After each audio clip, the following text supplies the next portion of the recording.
എടാ, ഓരോ മരത്തിലേക്കും വലിഞ്ഞങ്ങ് കയറുമ്പോൾ ഉള്ളൊന്ന് പെടയ്ക്കും. പക്ഷെ അങ്ങ് മുകളിലെത്തിയാൽ ആവേശത്തോടെ അങ്ങ് കൂവിത്തീർക്കും. എടാ, പെരുവത്ത് കടവും നമ്മുടെ മനസ്സും ഒപ്പം ഉണ്ടെങ്കിൽ പിന്നെ എന്തിനാടാ പേടി?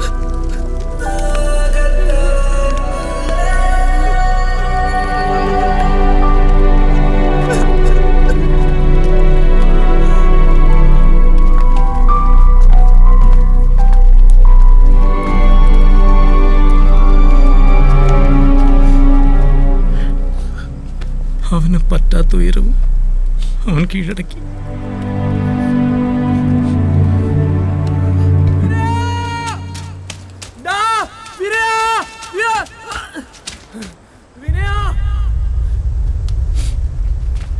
എന്താടാ, എന്താ പറ്റിയേ? വിനയ, പോയടാ, നമ്മള് തിയേറ്ററിലെ കാശ് മൊത്തം പോയടാ.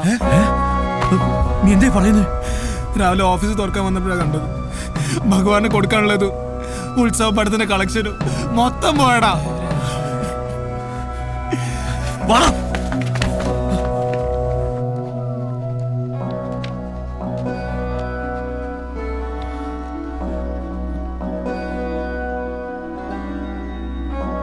ഇതറിയാവുന്ന ആരോ ആണ്. ഇവിടെ കയറി ഇങ്ങനെയൊക്കെ ചെയ്യണമെങ്കിൽ അത് അറിയുന്നവൻ തന്നെ ആയിരിക്കണം. മാധവൻ നായർ ഒരു പരാതി എഴുതി സ്റ്റേഷനിലേക്ക് വാ. സാർ എങ്ങനെയെങ്കിലും എന്നെ ഈ കാശ് കണ്ടുപിടിച്ചു തന്നെ. ഈ ടോക്കീസിലേക്ക് ഞാനില്ല. നിങ്ങൾ വേവലാതിപ്പെടാതിരിക്കൂ, നമുക്ക് നോക്കാം. സാറേ, ഇവിടെ അടുത്ത് 2-3 വീടുകളിൽ കയറി, പിന്നെ എന്റെ കടയിലും കയറി. ഈ സുഗുണന്റെ മാലയും പൊട്ടിച്ചോണ്ട് ഓടി. അത് ശരി, ഇത്രയും പ്രശ്നം ഉണ്ടായിട്ടെന്താ ആരും പരാതിപ്പെടാഞ്ഞേ? അല്ല, ഉത്സവം തുടങ്ങിയതോടെ പതിവാ സാറേ. എന്തായാലും ഞങ്ങളൊന്ന് അന്വേഷിക്കട്ടെ. സാറന്മാർ ഇതന്വേഷിക്കാനായി ഇത്രയും ദൂരം വരേണ്ട കാര്യമില്ലായിരുന്നു. കള്ളൻ കപ്പലിൽ തന്നെ ഉണ്ട്. താൻ എന്താ പറഞ്ഞു വരുന്നേ? എന്റെ പൊന്നു സാറന്മാരെ, ഈ നാട്ടുകാർക്ക് മൊത്തം അറിയാവുന്നൊരു ഭൂലോക കള്ളനുണ്ട് ഇവിടെ, ഇവരുടെ സംഘത്തില്. എവിടെടാ അവൻ? എടാ, നിന്റെ വരെ ബോംബെ വന്നവൻ തക്കാൻ കിട്ടിയപ്പോ അവൻ കാശും കൊണ്ട് പോയത് കണ്ടില്ലേ? പോക്കൃതം പറഞ്ഞോളാം. ഓ, പോക്കരത്തരം കാണിച്ചിട്ട് നാട് വിടുന്നതിൽ കുഴപ്പമില്ല. ആദ്യം ഗഗനെ പൊക്ക്, എന്നിട്ട് അവനോട് ചോദിക്കും, അപ്പ അറിയാം. വെറുതെ നിന്ന് കാലഴിപ്പിക്കാതെ വാടാ, മൊത്തം കള്ളന്മാരെ. സ്റ്റേഷനിലേക്ക് വന്നാൽ മതി, ഞങ്ങൾ അവിടെ കാണും. സുഗുണ, വാ.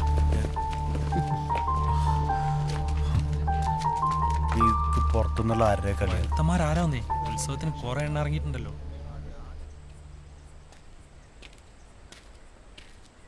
വിനയ,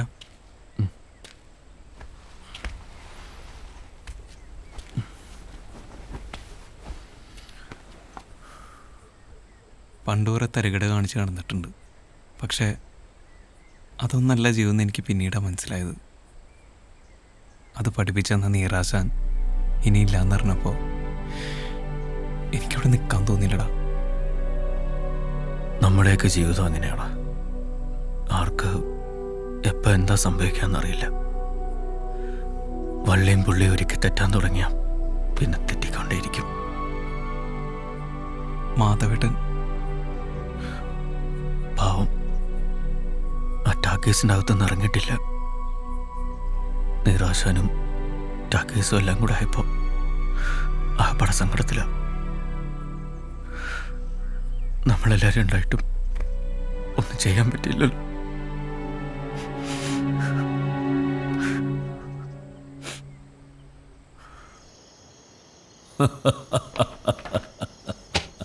ശ്രീദേവി അളിയന്റെ ഒരു കാഞ്ഞ ബുദ്ധിയേ.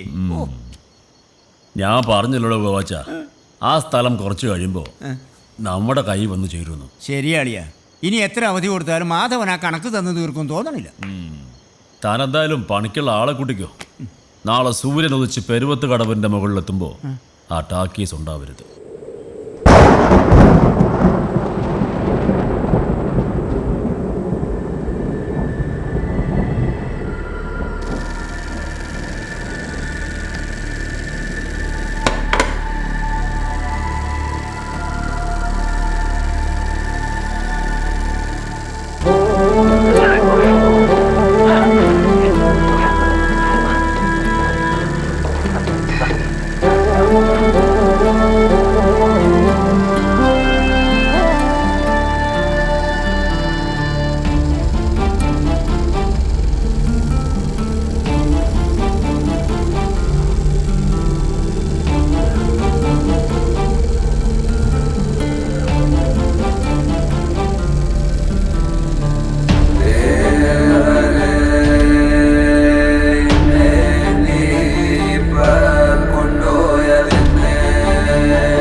മാധവ ഞാനിതങ്ങ് എടുക്കുക.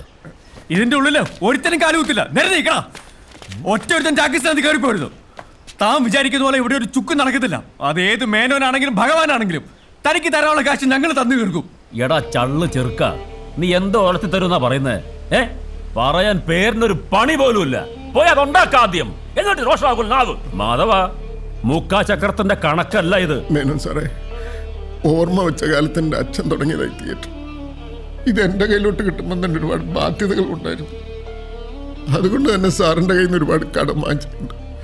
ഈ സ്ഥലമോ എന്ത് വേണമെങ്കിലും സാർ എഴുതിയെടുത്തു. ഇത് നടത്തിക്കൊണ്ടു പോകാനുള്ള അനുവാദമെങ്കിലും എനിക്ക് തരണം. എടോ മാധവ, തന്റെ ചരിത്രം അറിയാനല്ല ഞാൻ വന്നത്. പെരുവത്ത് കടവുകാരെ മുഴുവൻ സിനിമ കാണിച്ച് പുണ്യാളനാവാൻ ഞാൻ ഉദ്ദേശിച്ചിട്ടുമില്ല. പിന്നെ ഇതിനകത്തോന്ന് എന്തുണ്ടാക്കാനാ തന്റെ വിചാരം? ആ ഫിലിം കറക്കുന്ന കുന്ത്രാണ്ടത്ത് നിന്ന് ഉണ്ടാക്കാന്ന് വെച്ചാ 960 ഉണ്ടാക്കിയ ഒരു തുരുമ്പ്. മാധവ, വെറുതെ കേസും വെക്കാനൊന്നും വേണ്ട. അതാ നമുക്ക് 2 പേർക്കും നല്ലത്. ഇതേ താൻ ഒപ്പിട്ട് തന്ന മുദ്രക്കടലാസ. ഇതിൽ ഞാനിത് അങ്ങ് എഴുതി ചേർത്തു. വിനയ, അവരെടുത്തോട്ടെ. നോക്കി നിൽക്കാണ്ട് ചെന്ന് പൊളിക്കണം.